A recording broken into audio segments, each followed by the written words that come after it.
Hey there, Braves fans. Welcome to another edition of State of the Braves. I'm your host, George McNair.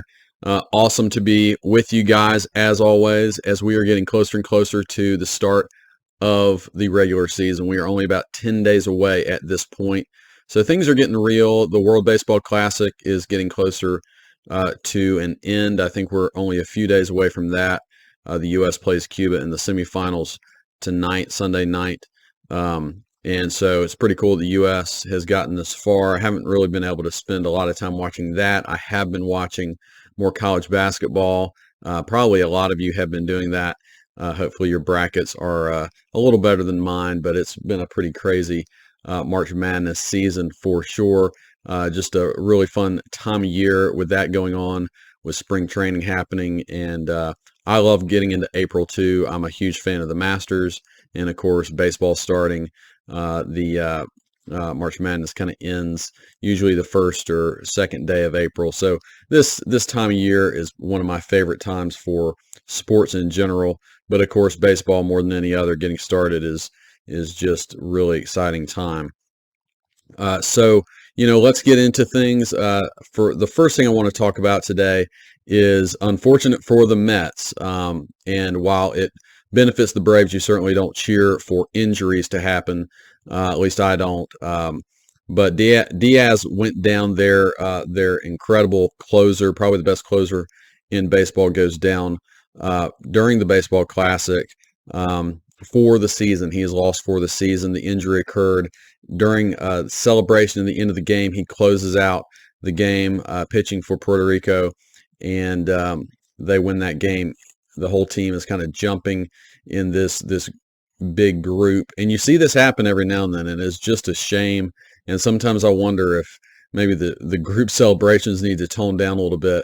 But he just goes down in a heap during, this elation turns to shock and horror for the team. Diaz totally tore out his patellar tendon, and they say that's pretty much a year. 8 months or more, which of course is going to take him through the entire upcoming season. So the Mets, of course, have committed an unprecedented amount of money to this year's team, building a team, and of course, you want to be able to close games out.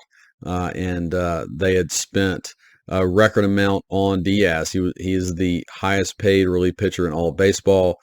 Braves fans know well how dominant he can be. You don't feel very confident. Even the Braves are pretty good at coming back against teams' bullpens, but when Diaz comes in the game, you really don't feel very confident on what you can do. He's just so good. And so for the Mets now to not have him, it really, in some ways, it feels like it opens the door even more so for the Braves to step through that NL East, that very difficult NL East, and get it. Of course, the Mets are still a very good team. This does not take them out of things, not by a long shot. But, I've mentioned that the Mets are in a little trickier situation, I think, than the Braves. On paper, especially if you look at, Fangraphs WAR and other projections, the Mets and Braves are kind of neck and neck in terms of those overall projections. But the problem the Mets have is they are more highly leveraged on several really high-end stars, and don't have as evenly spread out talent on their team as the Braves do. And this is maybe the best example of that. As I was going through team projections earlier this offseason, I noted that Diaz is the best reliever in all baseball, but the Mets bullpen is pretty pedestrian outside of him. And so now that he is down, they're in a load of trouble in terms of the bullpen. There's not a guy that is very obviously a shutdown closer candidate on the team. And generally, after Diaz, they already were just pretty average in terms of their bullpen. The projections now show the Braves are a full 3 wins above replacement above the Mets just in their bullpen. That is significant. The Braves at a 5.1 and the Mets all the way down at a 2.1. So, the Mets are still incredibly talented in a lot of ways. Of course, they still have Verlander and Scherzer, and they have some really good stars in the field as well. But it's going to be interesting. The Braves, you can foresee this happening. You get into tight games down the stretch. Maybe the Braves are down 1 or 2 runs going into the ninth.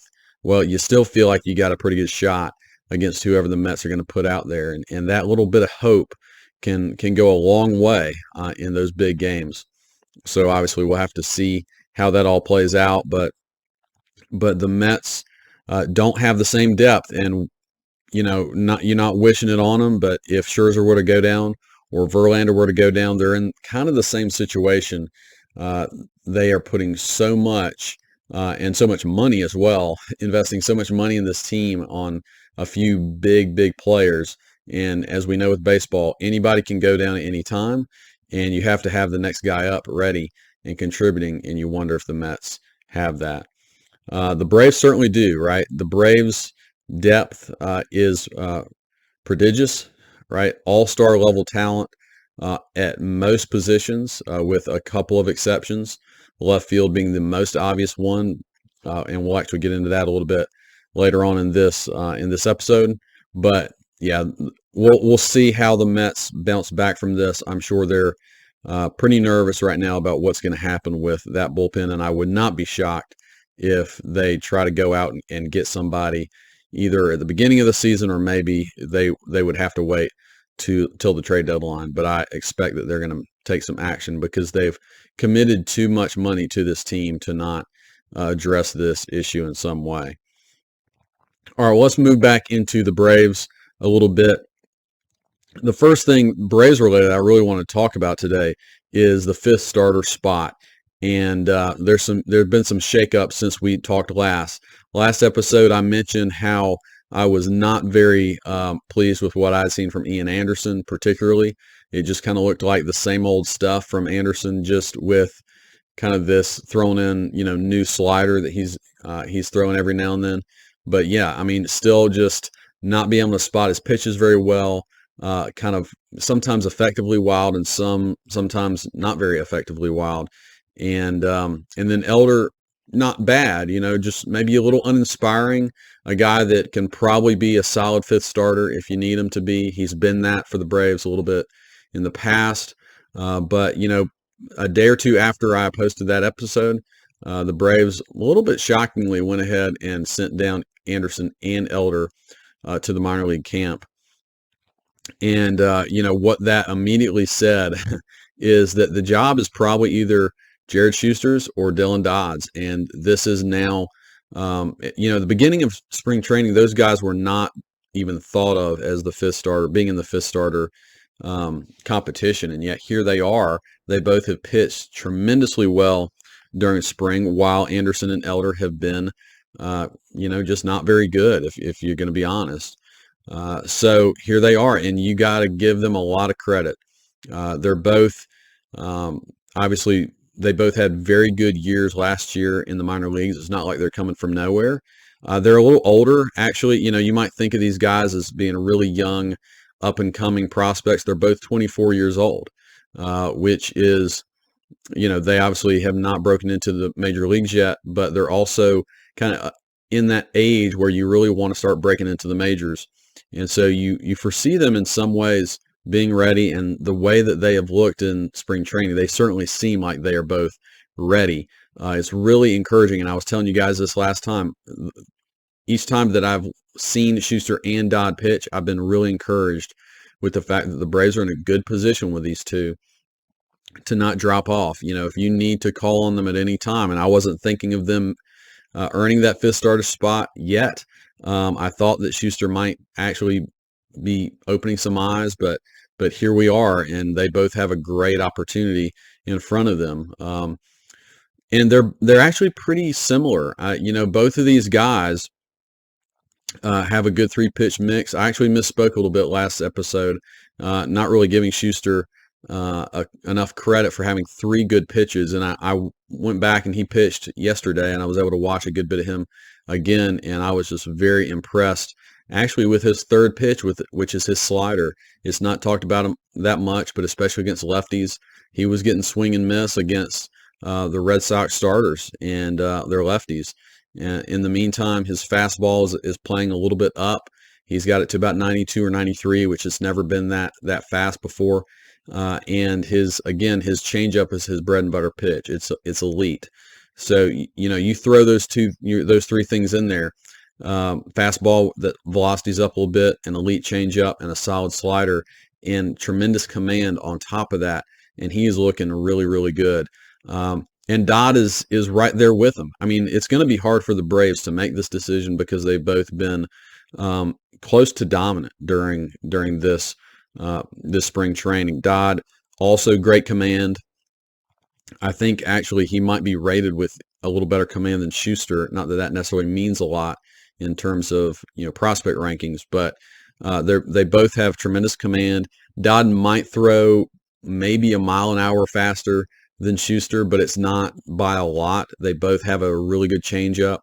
They're both coming from the left side, so this is why it's going to be really hard. It's not like you're choosing between two kind of different styles. There's not one righty versus a lefty. They're very similar in a lot of ways. So very interesting to see how the Braves parse this out and make this decision. That being said, Kyle Wright has yet to pitch, and we keep hearing that his shoulder's fine and it feels good. But I really wonder if Wright is going to be ready to go, or the Braves might start the season with both Shuster and Dodd on the roster. I have not heard that yet. I haven't really heard anybody make that prediction. But just in terms of the numbers and if Wright is going to be ready to go or not, I would be interested to see if he starts the season, on the Major League roster or maybe on the IL. Hopefully he will be ready to go. Having Kyle Wright 100% for this season, even if he has to start on the IL for the first 2 weeks, is going to be super important for the Braves. That's kind of obvious, but it still needs to be said.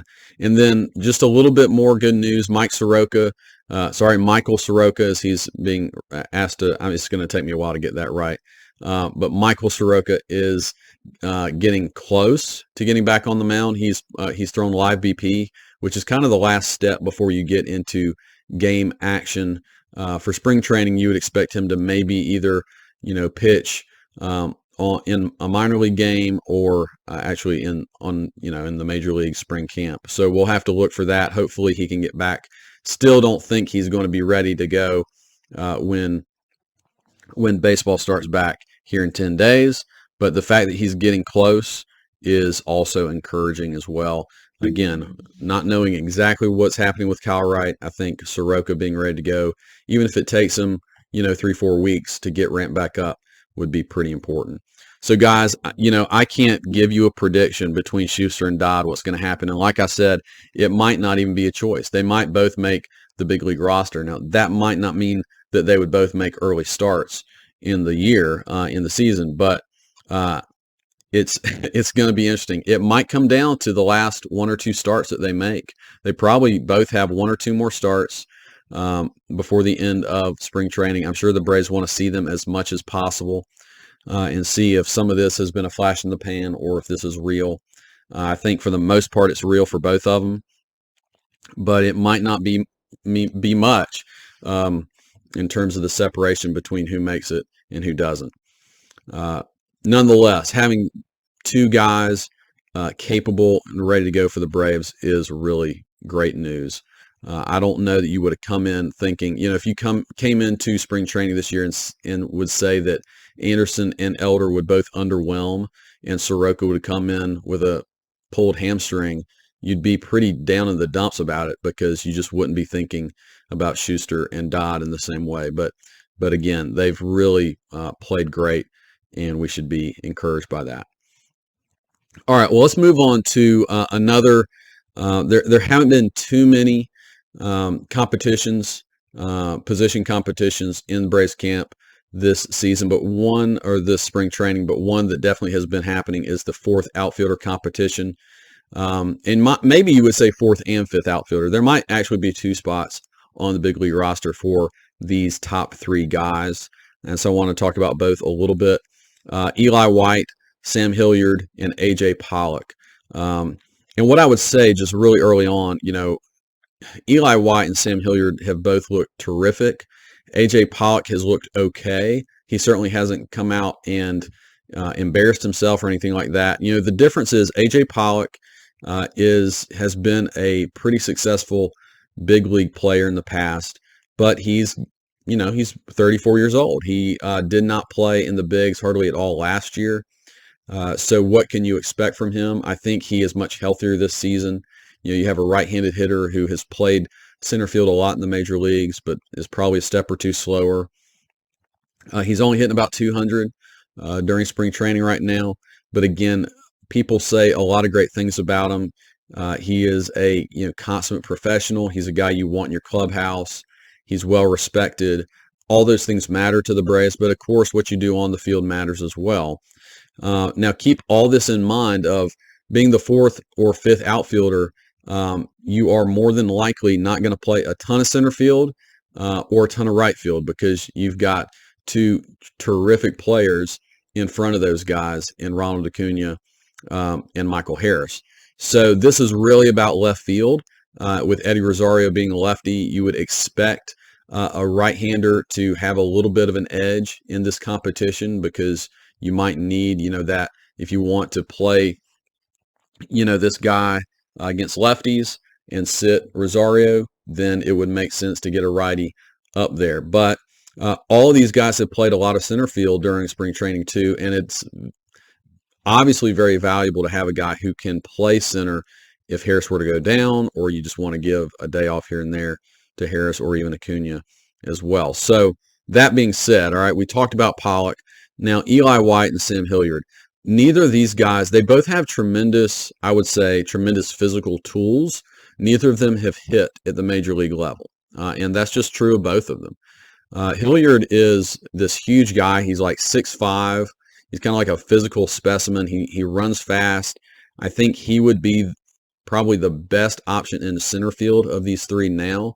When you see these guys, several times the Braves have played all three of these guys in the outfield at the same time, and Hilliard is the one who's playing center. That might give him a little bit of an edge in some ways. And he's played really well. He's hit .367 over the spring with a .567 slugging percentage, which isn't tremendous. I think he's only hit one home run, a couple doubles. And then you have Eli White. Hilliard is a lefty, whereas Eli White is coming in as a right-hander, and he's hit in a way that I don't think the Braves could have expected because he is, like I said, he's never hit in the big leagues. He's hit 429 during the spring with an .893 slugging percentage. He's hit 3 home runs. He had a 2 home run game in one game. He's hitting the ball hard everywhere. He's super fast as well. I don't think he has a steal all spring training, which is surprising, but he's really got tremendous foot speed. I saw him hit a pretty routine ground ball to shortstop. The guy double clutched, but still got it out relatively quickly to first, and Eli White easily beat it for a base hit, an infield single. So he has real elite speed and the ability to play center field, the ability to play all three outfield positions. So yeah, he's been probably the most impressive offensive player in all of spring training outside of Matt Olson, who's just been out of his mind this spring, which is another good thing that Braves fans can be talking about. But yeah, all three of these guys seem like decent options. And again, you might have 2 spots for these 3 guys. One thing that you really have to keep in mind is who has options and who doesn't in terms of being sent down to the minors. Hilliard is out of options. And so that basically means if he doesn't make the big league club, the Braves probably won't keep him. He'd have to pass through waivers, and that's unlikely. So I think that definitely gives him an edge. But the awkward part of that is he's a lefty. And how much does that benefit you? Now, if you bring in him and Pollard, then Pollard could, step in and play for Rosario when a lefty's in. And then Hilliard is basically your backup outfielder, spot starter guy. But, he's not getting a lot of playing time in that situation. Obviously, if Rosario were to come in and just really play poorly, maybe Hilliard gets more of an opportunity at that point. But the interesting thing about this, right, it seems to lean just in the situation of who has options and that sort of thing. It would lean towards Pollard and Hilliard making the club, but Eli White has been the best player of those three, maybe the best player in all of camp, like I said, outside of Matt Olson.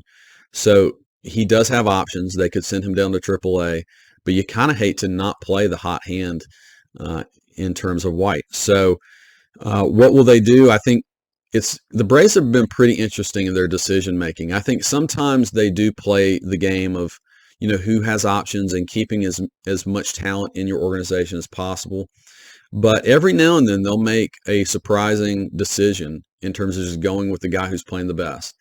And so again, this one is also one that I think is difficult to make a prediction of what's going to happen. You never know. I mean, in these last 10 games, somebody could pull a hamstring, or one of these guys could go ice cold, and it would kind of make the decision for you. But so far, particularly White and Hilliard have been very nice surprises. The Braves must have seen something in both of them to bring them into camp. Hilliard they got on a trade in the offseason. And so, it's going to be really interesting to see how it plays out. But again, this is another one where you don't necessarily have a star coming in to the left field, to left field, and all the projections look pretty bad for the Braves. Probably one of the worst left field projections for any team in baseball. But these guys are providing, I think, little glimpses of hope. I don't know that any of them, even if Rosario were to go down or be bad and one of these guys took his place, I don't know that you could expect any of these guys to give you, anything close to all-star performance. I mean, they've just never been those guys, but they do have some ability, and it's just interesting that they've been playing so well in the spring. All right, let's get into the last positional battle that seems pretty obvious, and maybe the one that's of most interest to Braves fans, and that is the shortstop battle. Now, this would not have been considered a battle 2 weeks ago. In fact, if you ask Braves fans, okay, what is the shortstop battle? Who's it against? Who's it between? They would say it's between Grissom and Arcia. And it hasn't been Arcia, it's been Braden Shewmake. So this has been somewhat of a surprise to me, and maybe even a surprise to Braves fans. So if you don't know Braden Shewmake, he was taken a couple drafts ago out of college. So he's kind of an older prospect at this time. He has always been a pretty elite defensive shortstop, but he just simply has never hit in the minor leagues. He's never been projected to be a very, very powerful guy. So when you don't have much power, you have to be able to hit for a pretty high average, get on base a good bit, be one of those guys. And quite honestly, he has struggled offensively the last 2 or 3 seasons. I mean, I think he was one of those guys that didn't play during COVID, and then he came out the next year and really, really struggled at AA Mississippi. I mean, you're talking about hitting, I think he hit around 217 that season. And then last season, a little better. He had streaks where he was pretty good, and then streaks where he was pretty bad. But he's come into camp this year, and again, he's a great defensive shortstop where you have Grissom, who is still kind of learning to play the position and is not as good defensively as Shewmake would be. And they've basically been about the same offensive player in camp this year. So in terms of what they both look like, Shewmake is probably looking better in camp than Grissom is. Now, I mentioned this a lot last episode. I think Grissom has done a lot to put in work. I think he's looked decent at shortstop. I mean, you could maybe just say he's looked average, but not terrible. And yet you have Shewmake, who is maybe not an elite defensive shortstop, but very, very good. Like I said, they're hitting basically the same this spring training. Both hitting 323 in 31 at bats. So, totally the same. Shewmake has one additional extra base hit. They both have 2 doubles. Shewmake has a triple. So neither of them have a home run. So neither of them have been displaying a lot of power. But of course, the Braves have seen Grissom display some power from last season. Shewmake just has never been that guy. He's 6'4", but he's really skinny. He's just not the type of player that you would ever really expect to show a ton of power. But he has hit the ball hard a lot in spring training. So it's going to be interesting. I mean, will the Braves let spring training performance totally determine who wins this job. I have a hard time believing that would be the case. If they do, then Shewmake at this moment has the edge. But Shewmake has never proven himself to be a great offensive talent. He came in with the thought of he could be a high average guy, but he has a career .259 batting average in 3 seasons of the minor leagues. He only has a .408 slugging percentage in the minor leagues. So just not a lot of power, not a high average. And he's displaying probably the best offensive performance he ever has this year in spring training. So good on him for doing it. He might have put a lot of hard work in over the offseason. He's certainly playing well, and you got to give him a lot of credit for that. So could he do it? Yeah, I think he could win the starting job. I still just have a hard time believing he's going to win it over Grissom. I think it's going to be a fair competition over these next 10 days or so. But I do wonder where the Braves are internally right now with Grissom and what those conversations are like. I still make the argument that Grissom has the higher ceiling, and it would benefit the Braves more if Grissom were able to play short than anybody else in their system, and that includes Shewmake. I think Grissom can become an elite offensive shortstop, and I think an elite offensive shortstop who is average defensively is more valuable than a really good defensive shortstop who is has a low slugging percentage, maybe high average but low slugging percentage kind of guy, and that's who Shewmake is, right? So, at their best, I still think Grissom would be the better option. That being said, you're not just playing for the future or what Grissom could be 3 years from now. Obviously, the Braves are playing to win today, and maybe Shewmake is the better option right now than Grissom. Maybe they'll make the determination that Grissom needs another year in the minors, send him back to AAA and let him play a full year at shortstop in the minors and get better and better. Maybe they'll do that. I just wonder if what Shewmake is showing offensively right now is real. Like I said, he's just never proven to be this capable of a hitter during any of his time in the minor leagues. So, 2 weeks worth basically of good offense, is that enough to win a job? Maybe it is. I still have my doubts. That being said, he's getting a lot of pub. I mean, I've heard in the last few days his name being mentioned quite a bit, Shewmake. And Mark Bowman, the Braves beat reporter, put out a short article today, basically saying that he thinks Shewmake's going to get the job over Grissom. Bowman has been pretty low on Grissom the whole time. The whole time that Grissom's been, attempting to win this job.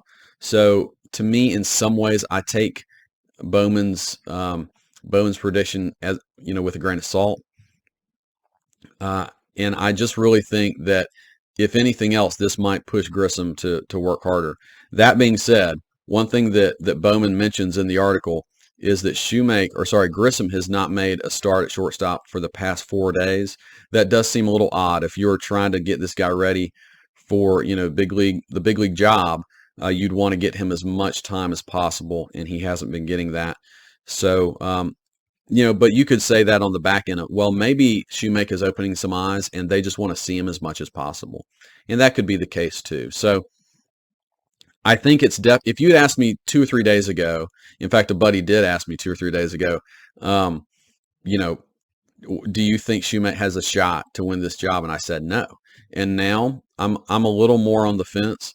I still think it's Grissom's to lose.